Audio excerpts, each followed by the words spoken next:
I'm Jamie and welcome back to my channel. Today I'm going to be talking about episode 5 of Taskmaster Series 19, and again this was a very good episode and I think contains one of the funniest moments of the season so far. So yeah, really excited to talk about this one. One thing that I have to say about this series so far is that I really am enjoying like Alex's bits at the beginning of each episode. I think they've been really strong, and I mean it's always funny, but I think just particularly he's been like really funny. So this one is about like accents, like different accents, but it was like the actual like accents on the letters. I just thought it was really funny, and I just love how ridiculous it is, and like how it surprises Greg as well with how ridiculous it is. Just all around very funny. So the prize task this time, and I think this is actually a really good category, was the best object to bestow in your will to a relative in revenge. And this is quite fun. You've got to think about something that you'd leave when you die, leave it in your will, and also that revenge element to it as well. So I think it's a really fun category for the contestants to play with. We started off really strong with Matt's one, and this was a 1,000 piece jigsaw. And like he actually picked out a specific relative that this would be targeted at, and the whole story about how his relative would always see him do jigsaws and he'd leave him one in his honour, and then there would be a piece missing. It was diabolical, so good. Yeah, very strong one, and I loved how everybody thought it was hilarious that he had actually picked a specific person. He wasn't the only one to do it, but I think just starting out strong with him picking his uncle, I think he named him Terry. Just, yeah, very strong start to this one.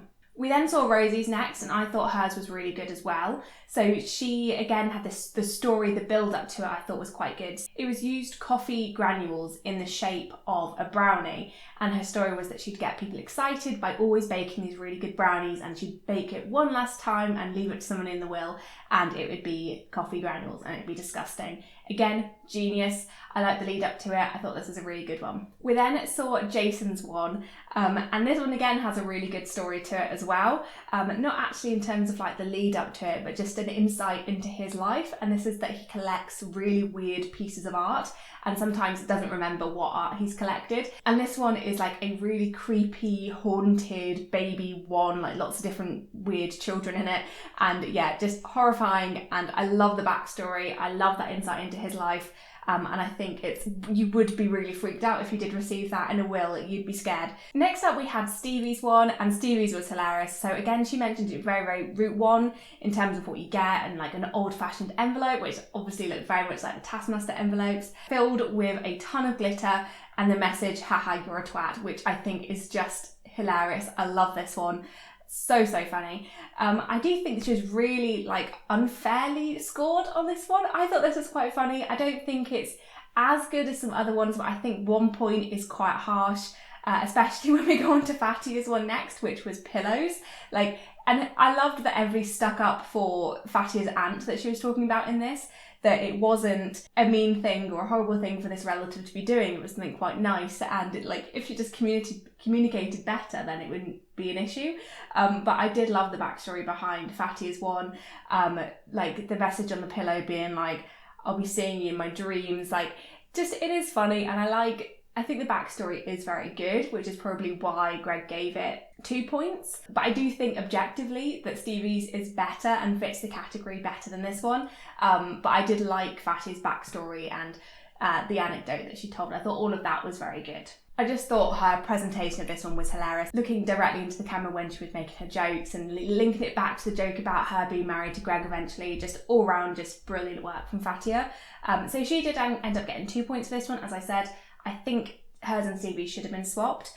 He then gave Rosie 3 points for the brownie, and then joint first place to Matt and Jason, which I do agree. I think those two definitely are my top two. I think I would have probably put Rosie in second and given her 4 points, and maybe like bumped Stevie up to 3 points as well. Because I do think everybody's was quite good, or at least even if their prize wasn't the best like link to the category, it was still very entertaining. Like everybody I think really delivered on this one. I thought, yeah, just fantastic all round. Then we go on to the first proper task of this episode, and this one was in a really cool location. So it was in this like cave grotto thing, which we saw in the intro to the episodes, like in the series intro, and I was really intrigued to see where this, like what this location would be, because we kind of got like 2 locations, or at least they're linked in the same place. But really cool backdrop for tasks. I hope we see it again. So the task was quite a fun one, and this was a creative task, which I like. And this was to be the least annoying person around the campfire. And they had a few different options of what they could do with this task. So they could either choose to sing a folk song, they could tell a ghost story, or they could recite a beat poem. Their piece had to be about either fast cars, barbecues, or DIY, and it couldn't be more than 100 words. They only had 10 minutes for this, which I think is quite difficult. If I was to do Taskmaster, I would definitely struggle with like the musical-based tasks. I have no musical ability at all, so this is definitely the ones I'd find most difficult. I love that we saw everybody getting all their annoyingness out of the way in the lead up to this task. Like, I didn't know if everybody was doing it on purpose, but like Stevie making the bird calls and Jason just all round being annoying. I just thought it was really funny, a great lead up to the task. And also we had like Fatia insulting like the US poetry thing, like the slam poetry I think it's called, which I think is the same thing or similar to beat poems. Her inadvertently insulting like Jason and things. They're just very, very good. We saw Jason's one first, which I think everybody knew as soon as we saw it that it was probably going to be the most annoying one. So funny. The music itself was pretty annoying, like the beat that he chose, and he chose to do a folk song, and it was all about making love to Alex and proposing to him at the end. I thought it was obviously very funny, but definitely very annoying too. And it really wasn't about any of the topics. I don't know how you guys feel. Do you think he should have been disqualified? Like, he did link it to trains, and I guess it is a very loose link, I guess. And I think he does get away with it. He definitely argued it, which I think worked in his favour. But yeah, it wasn't really about fast cars, but I get like train cars, whatever, not a big deal. I just think it was really funny, especially with him being very like antagonistic and wanting to destroy Taskmaster in the house and everything, to then propose to Alex, who is often seen as like an annoyance to the contestants. I just thought that was quite nice. And yeah, just a bit of a twist on what we've seen with Jason as well, but still having that very chaotic energy as well. Greg listing all the annoying things that he did was hilarious, and I think that was a great way for him to judge the task. We then saw Rosie's, which I think was such a big contrast to Jason's. So hers was fantastic. Like, I knew that she was a singer before, I knew that she could sing and everything, and I was expecting her to do well at this, but I think she did just blow me away a bit. Like, I thought it was really, really good. It's always a nice surprise whenever a contestant does really, really well on one of like the musical tasks. But yeah, her song was good. I thought the writing of the song was really good. Like the tune I thought was nice. And yeah, she's just a fantastic singer. So her song was about barbecues, and it's just really funny as well. Like, I like her calling her dad a barbecue stud. Just really good, very well written. I was a little bit concerned that she was going to go over the word count, the 100 word maximum. It just felt like it went on for quite a while, but I guess when you're singing it it feels a bit longer than when you're just speaking. But yeah, I was quite worried about that, but she didn't, thankfully. We then had Fatia's one, which was a bit of a disaster, hilarious, but yeah, not the best attempt at this task at all. So she told a ghost story, and this one was about a horrible story actually, was when she was about slaughtering a goat when she was in Morocco during Eid, and there was like a baby goat inside. Horrifying. I remember when I was doing A-level biology and we had to dissect rats and there were baby rats inside. Disgusting, and it was genuinely quite a shocking story once you kind of took away all the rambling. So yeah, she was warned about her word count quite a lot by Alex, but I just don't think she cared at all. And I like that she just took out some of the things like, oh, you're not counting that, that's not part of my story. And I like that they actually honoured that. I think they did that because they knew it was going to be over the word count anyway. But yeah, I thought it was very funny, as I said, very horrifying story, and yeah, quite shocking.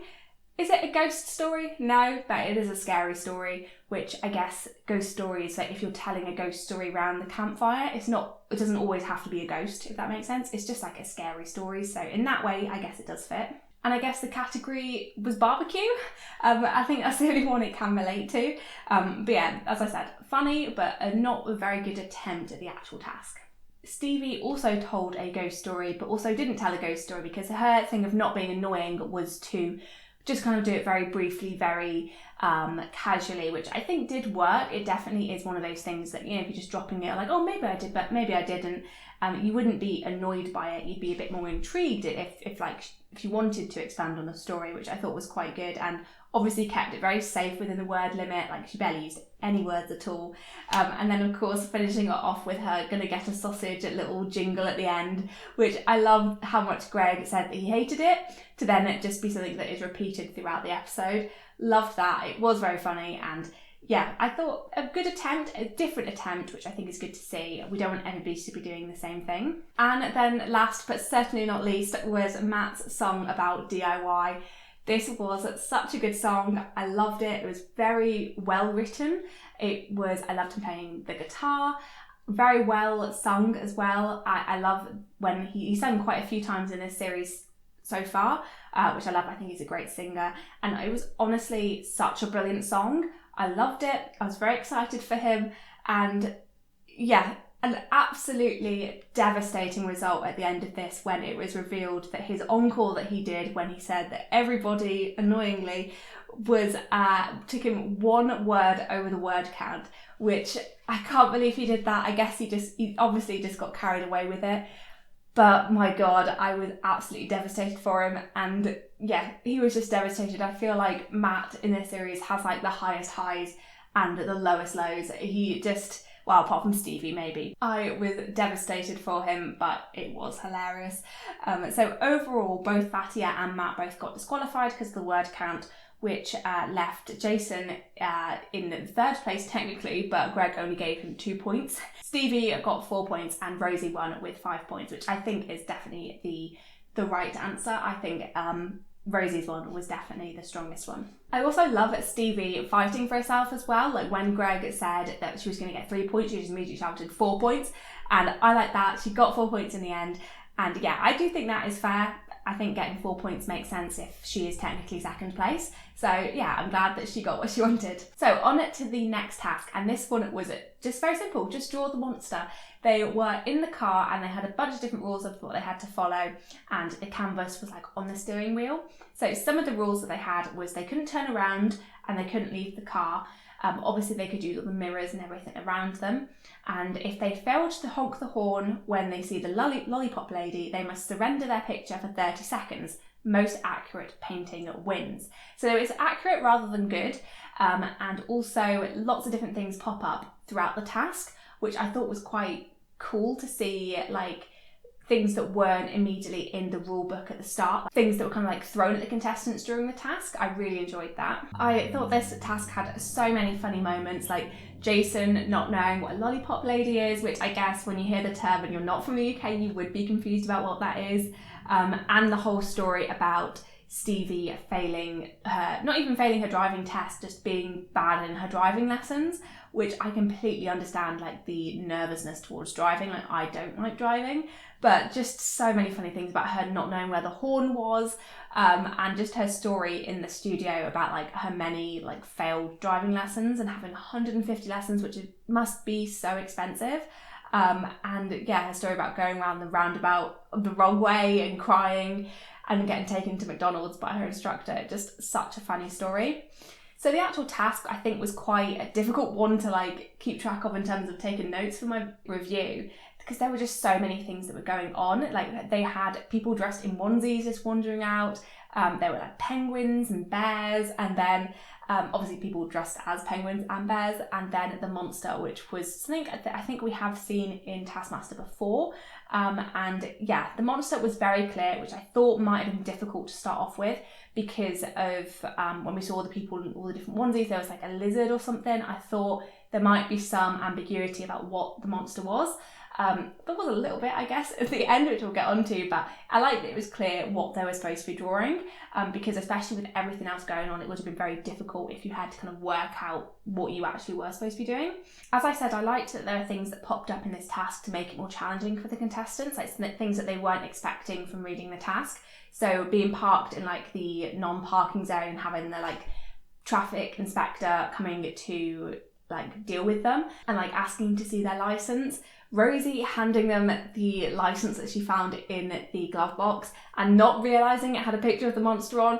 So funny. And I'm so surprised that nobody else thought to like root around in the car to see if there's anything else, but I guess just in the moment when there's so much going on around you, you just want to pay attention to what you can see and not like rummage too much.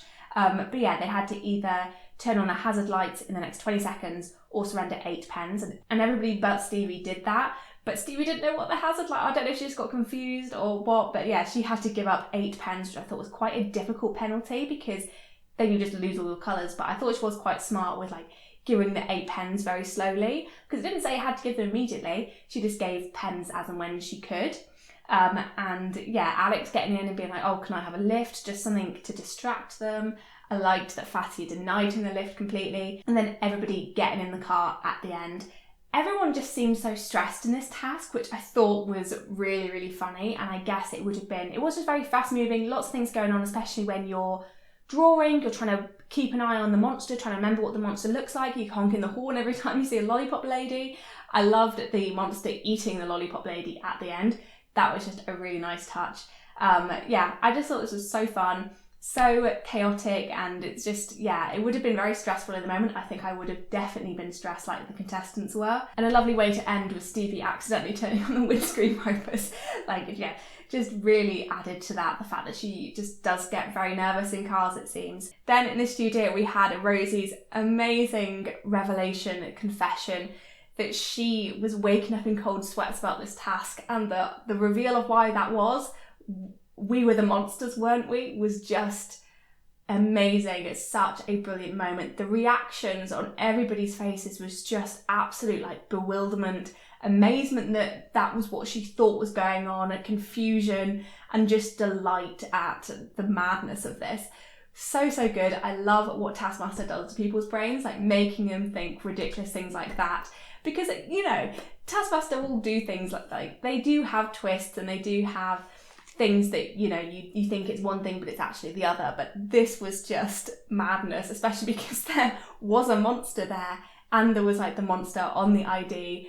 Just brilliant. I loved it. And I love how everybody, like, that was an extremely funny moment in of itself, but then everybody made it even funnier by like Jason talking about like how this is not a massive film with a big twist, it's just Taskmaster, and the reveal that we're all dead at the end. But then Matt then quickly linking it back to the will task that they had at the start.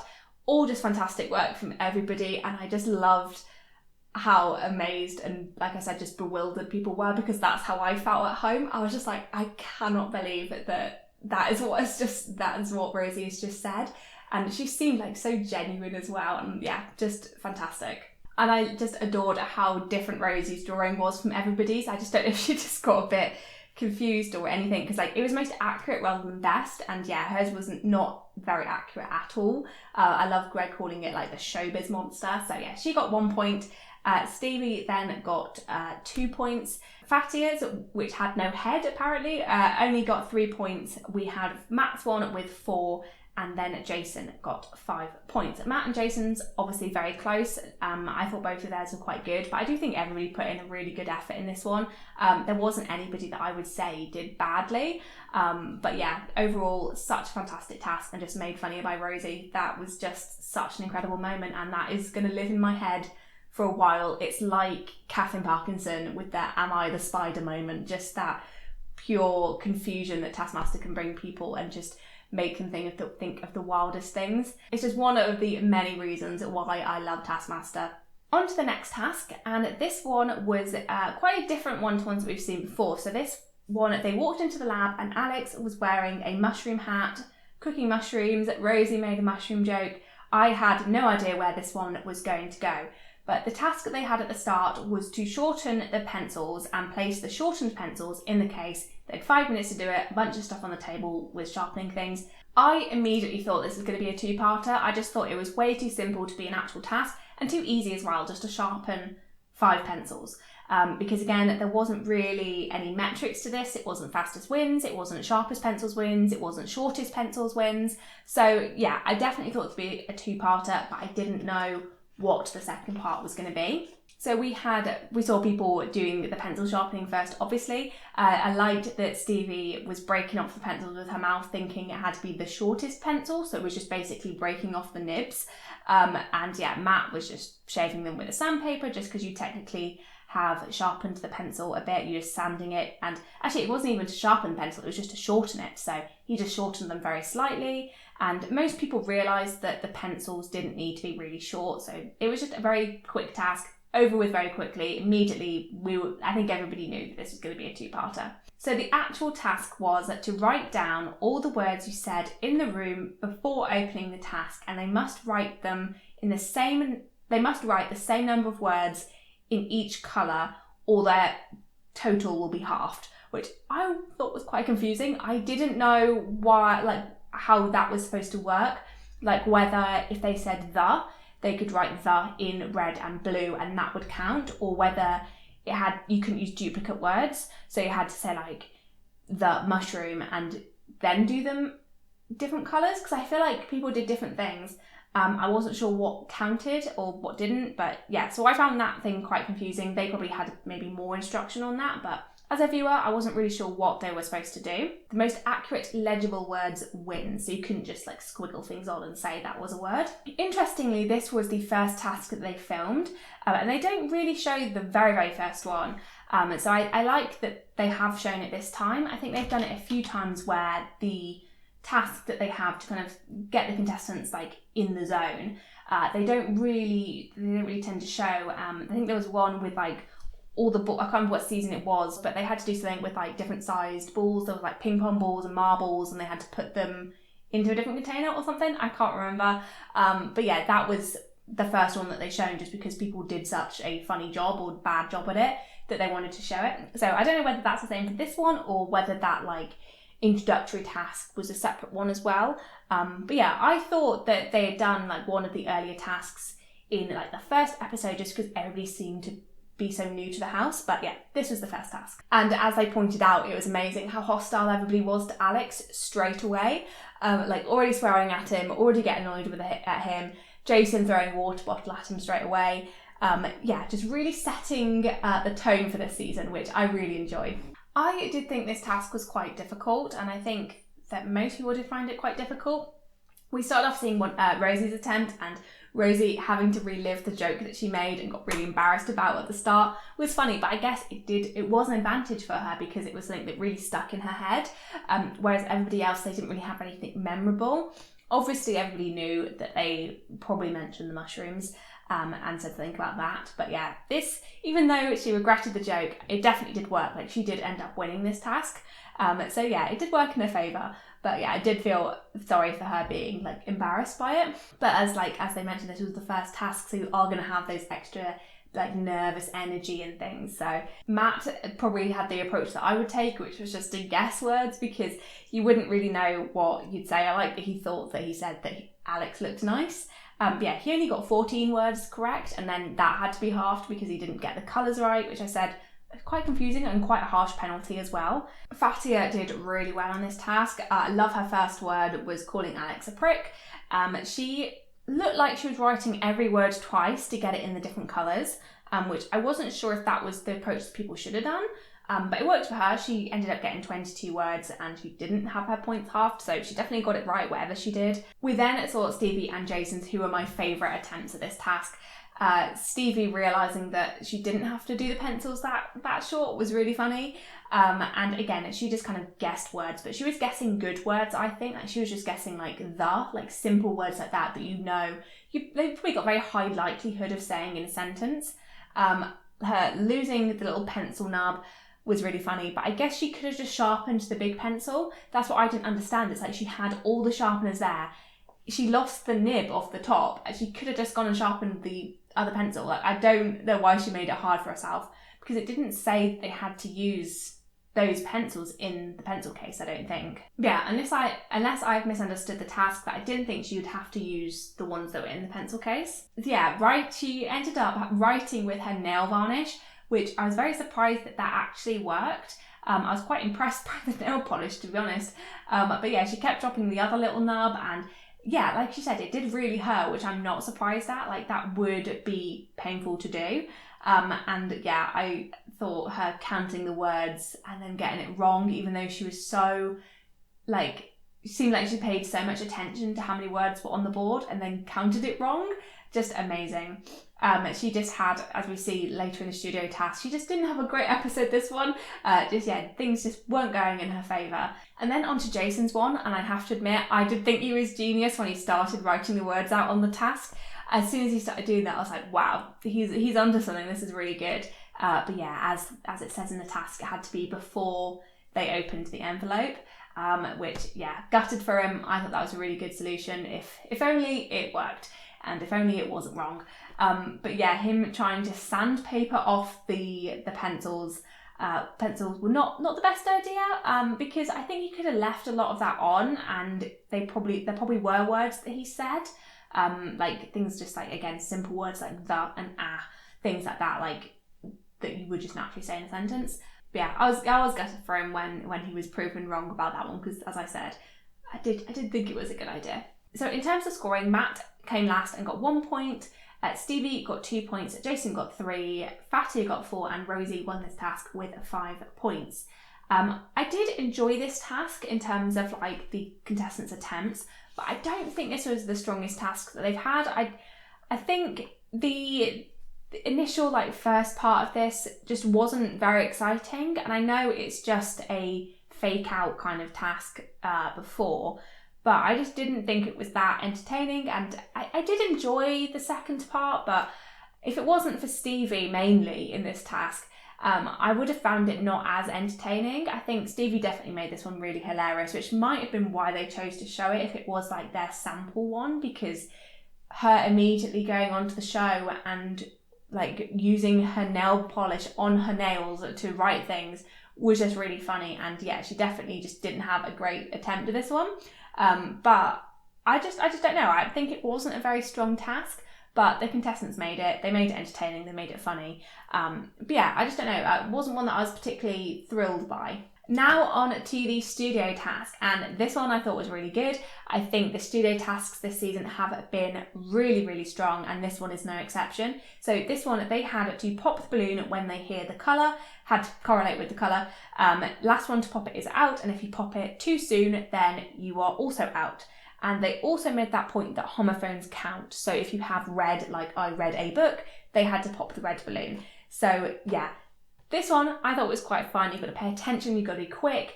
It's quite tense. So yeah, I thought this one was really good, and I like that Fatty's fear of balloons keeps popping up. Like, I do feel bad for her, but it keeps popping up. I want that pun not intended. And yeah, they had to give her headphones to be able to do this task, which yeah, not surprisingly, she did fail this task. This was a surprisingly tense studio task. Lots of fun things, like Jason accidentally popping yellow at the start, and Fatia being like, oh, did he even say green? The fact that she couldn't even look when they popped all balloons, like, as I said, I do feel sorry for her. Taskmaster doesn't really accommodate people if they have a fear of balloons. It's happened quite a few times where a contestant has been like really afraid of them, and they've just got to kind of deal with it. There's nothing they can do. Stevie was really, really quick on the read all the birthday cards line. Yeah, just really, really quick, just on it straight away. And I loved Rosie's like realisation of what was said, but yeah, obviously very late and got knocked out. And I do think the final one that they had, which was the yell "oh yes," was very difficult, because that, as Stevie protested, was not a homophone, because it was 2 words. So I definitely agree with Stevie, that was very, very difficult, but I guess their sense is like, if it sounds like he is saying the word, then it counts. It could have been a bit clearer in the rules, because again, I do agree with Stevie. It's like a homophone is 1 word, isn't it? It wouldn't count as 2 words. But anyway, it counts in this. And yeah, so Stevie didn't pop the balloon. Matt popped his first, and yeah, she tried to argue that it doesn't count as a word, that he popped too early, and that she should win. And yeah, she just seemed genuinely quite devastated. And Matt very heroically popped all of his balloons early and basically let her win, which was really sweet. As Greg pointed out, this was Matt's most annoying thing that he's done, which I don't agree with. I thought it was very sweet. I love it when the contestants like help each other out, and kind of take that it's us versus them, like the contestants versus Taskmaster, rather than the contestants versus each other. I think it's always quite nice when they kind of group together. It's very sweet. So Stevie did end up winning this task, with Matt coming second. But this meant that we did have a tie between Rosie and Jason at the end of this episode, which leads to our first ever tiebreak of this season. And this one was a hole punching task, so they had to make the most holes in the paper in just one punch of the hole punch. I honestly thought Rosie was going to win this. I thought her technique looked really, really good. But no, Jason actually won this by quite a big amount as well. So Rosie managed to make 34 holes, whereas Jason made 44. So Jason won this episode. I loved his celebration of like the USA chant and then pouring glitter over himself. Such a fantastic way to win an episode. I just really enjoyed this. And yeah, this episode I thought was really strong, even though I didn't really like the pencil sharpening task. As I said, it's like the contestants made it really, really funny. The monster task was just absolutely hilarious. Which had lots of good moments in this one, like with Matt getting disqualified in the singing task, and then Rosie's Are We the Monsters. So brilliant. And I think prize task was very strong, studio task was very strong. Yeah, overall, really hilarious episode. And yeah, I'm just thoroughly enjoying this season. We are now halfway through the episodes. In my reviews, we are a lot further on than halfway in actual episodes. Yeah, I'm really enjoying talking about this season. I think it's a very, very strong one. Thank you so much for watching my video. If you enjoyed it, then please leave a like, it really helps the channel, and comment down below your thoughts on this episode. Subscribe if you want to see more videos to do with Taskmaster. I will have some more out for you soon. Thank you so much for watching, and I'll see you in the next one. Bye!